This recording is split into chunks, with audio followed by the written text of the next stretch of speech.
You might be a bit surprised by this story that I'm going to share with you, but I'm going to open up to you and share with you one of my struggles. One, so that you don't feel so alone. And two, that in hearing this, that you gain the confidence to start addressing things in your life.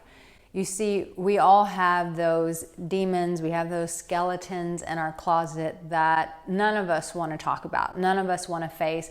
And sometimes, frankly, you don't want to do it because you've been shamed into not doing it. And this is an area in my life where I carried tremendous shame. I would share it with my clients behind closed doors, but I've never really talked about it publicly. And the reason why I didn't talk about it publicly was because I didn't have a solution. I didn't know, there was no point in me just emotionally vomiting on you guys if I didn't have a solution and things that I was doing to help bring clarity and healing into my life. And so the whole premise of this is to help you understand that one, the things that you're afraid to confront, that you're not alone. And two, that there are always tools, there's always resources. Because here's the thing. When we don't confront things in our life and they stay in the closet, they stay, hidden, what happens is that when we show up with people, there's a part of us that we shut down consciously and sometimes subconsciously, because we're ashamed about those things. And so when we are interacting, we're on a date or we're in our relationship even, because we feel so shitty about that area in our life, there's that sense of darkness that we carry. There's that sense of, I can't be all of me, because if I'm all of me, they may just see this. And if they see this, they're going to reject me. They're going to think I'm shit. They're going to want to run away from me. So I want to share a bit of my story about that. So I had a friend tell me one time, she said, wow, Arica, when you drink, you get really angry. Now, when one friend tells you that, you go, that's interesting. When two friends tell you that, you're like, there might be something to this. When three friends say this to you, you're like, okay, this needs to get resolved.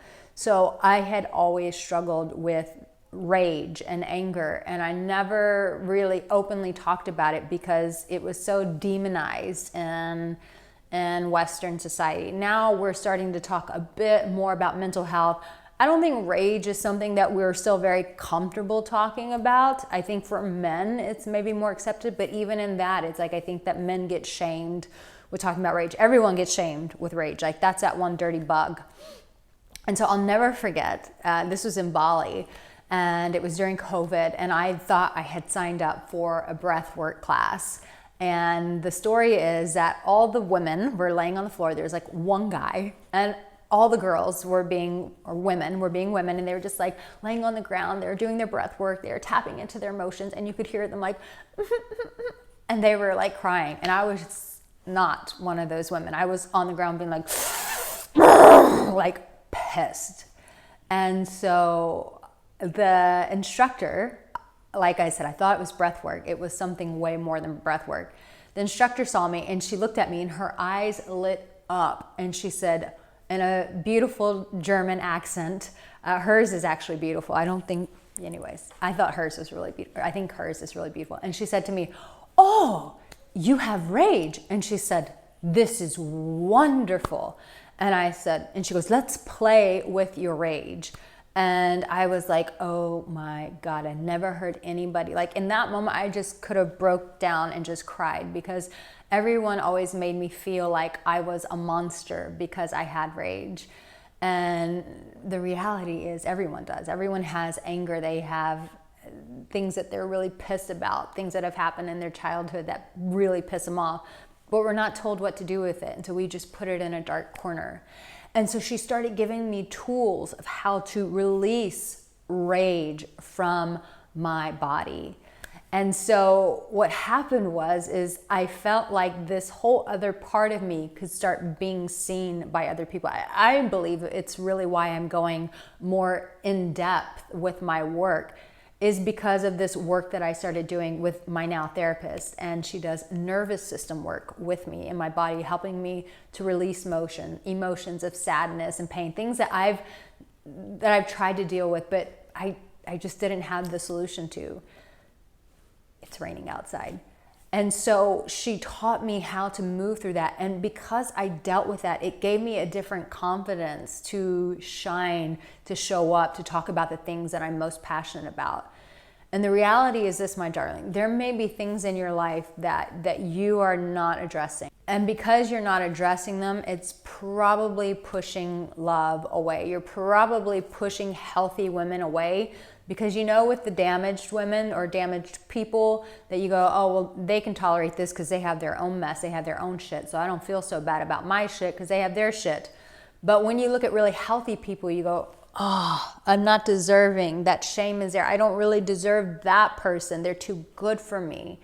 And if they saw this, they would be appalled by how ugly this is inside of me. And my darling, I'm here to tell you, there is help. There are solutions available. And this is what I'm really championing you guys to become, is that spiritual alpha who doesn't have to live in the shadows any longer, that is given the tools, the community, the resources to be able to evolve, to come out of those shadows. I'd love to support you with that, with my work.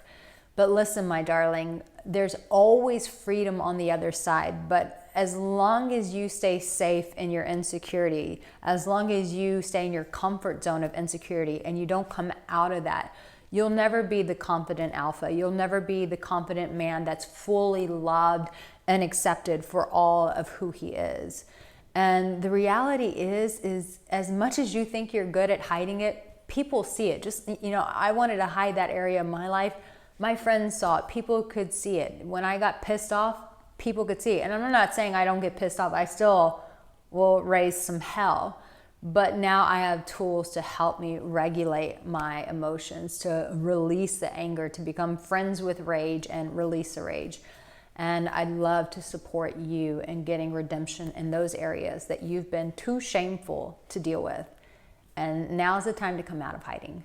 You're loved. You have what it takes. Now let this next video support you. And in the comment section, before I end this, in the comment section, tell me if this really helped you, if it spoke to you, and if my vulnerability gave you the permission slip to go, hey, maybe those demons that I keep hiding, maybe it's time to start looking at those and know that there are solutions with Arica Angelo. I love you so much, and I'll see you in my next video. Take care.